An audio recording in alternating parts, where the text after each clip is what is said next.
केदारनाथ आपदा की वो भयानक रात जब रहस्यमयी साधु के साथ हुआ अद्भुत चमत्कार। अगर हम आपसे कहें कि केदारनाथ महाप्रलय के समय एक महा चमत्कार भी हुआ, तो क्या आप हमारी बात पर विश्वास करेंगे? नहीं ना। केदारनाथ महाप्रलय के समय इंसानों को खुद शिवजी ने दर्शन दिए। ये कोई आम इंसान नहीं बल्कि दिव्य साधु थे। आइए जानते हैं कि कौन थे ये दिव्य साधु जिन्हें भगवान शिव जी के दर्शन हुए थे। और ये सभी बातें जानने के लिए बने रहिए हमारे साथ इस वीडियो के अंत तक। 2013 में केदारनाथ में मंदाकिनी नदी ने एक ऐसा विकराल रूप धारण किया जिसे देखते देखते पूरा एरिया जलमग्न हो गया। ऐसा लग रहा था कि वहाँ के लोग प्रकृति के प्रकोप का सामना कर रहे हैं। भला कोई ये सोच सकता है कि इस तरीके से कोई आपदा आएगी जो महाविनाश का कारण बनेगी? जहां एक तरफ सभी श्रद्धालु केदारनाथ दर्शन करने के लिए अपनी बारी का इंतजार कर रहे थे, वहीं प्रकृति कुछ और दिखाने की प्लानिंग कर रही थी। किसी को भी नहीं पता था कि आगे क्या होने वाला है, लेकिन एक दिव्य साधु था जिसे आभास हो गया था कि कुछ ऐसा होने वाला है जो पहले कभी नहीं हुआ।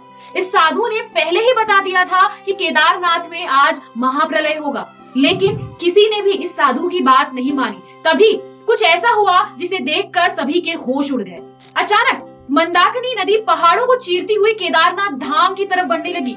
वहाँ के लोगों में अफरा तफरी मच गई। सभी लोग अपनी जान बचाने के लिए इधर उधर भागने लगे। हर किसी को अपनी जान बचाने की होड़ थी, लेकिन वो साधु इस महाविनाश को देखकर बिल्कुल भी विचलित नहीं हुआ। उसे तो बस किसी भी तरीके से शिवजी के दर्शन करने थे। सभी लोग मंदाकिनी नदी में बह रहे थे और इस साधु को भी मंदाकिनी नदी ने गोद में समेट लिया था। तभी सच्चे मन से साधु ने शिवजी से प्रार्थना की कि बाबा, मुझे तो बस आपके दर्शन चाहिए। भक्तों की प्रार्थना शिवजी ना माने, भला ऐसा हो ही नहीं सकता। साधु की प्रार्थना को शिवजी ने स्वीकार किया और साक्षात उनके सामने प्रकट हुए। शिवजी ने उस साधु को ये भी बताया कि आखिर क्यों केदारनाथ में ये जल प्रलय हुआ। शिवजी ने साधु को बताया कि विनाश के बाद ही नया आरंभ होता है। इस तरह की आपदाएं भविष्य में आती रहेंगी ताकि नए सिरे से केदारनाथ का निर्माण होता रहे और बड़ी से बड़ी संख्या में श्रद्धालु वहां जाकर दर्शन पाते रहे।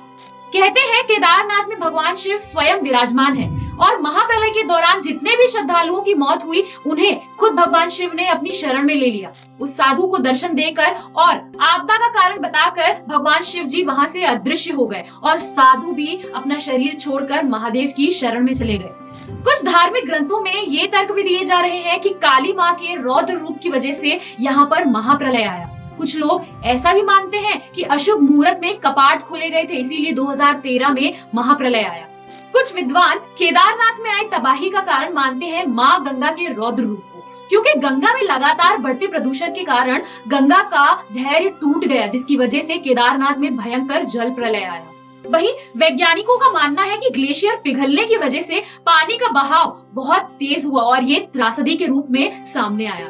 खैर, जो भी कारण रहे होंगे, लेकिन 2013 के जल प्रलय कोई भी नहीं भूल सकता, क्योंकि बहुत से लोग अपनों से बिछड़ गए और बहुत से लोग तो अपने घर ही नहीं पहुंच पाए। इतना ही नहीं, प्रकृति की इस विनाश लीला को देखकर कुछ लोग तो आस्था की नींव तक हिल गए और वहीं कुछ लोगों का विश्वास भगवान के प्रति और भी ज्यादा मजबूत हो गया। ऐसी मान्यता है कि केदारनाथ जाकर शिव जी के दर्शन मात्र से भक्तों के सारे कष्ट दूर हो जाते हैं। इतना सब कुछ हो जाने के बावजूद भी केदारनाथ में आज भी बड़ी संख्या में लोग दर्शन करने के लिए जाते हैं। इससे तो यही स्पष्ट होता है कि भगवान शिव के प्रति लोगों का विश्वास और भी ज्यादा गहरा हो चुका है।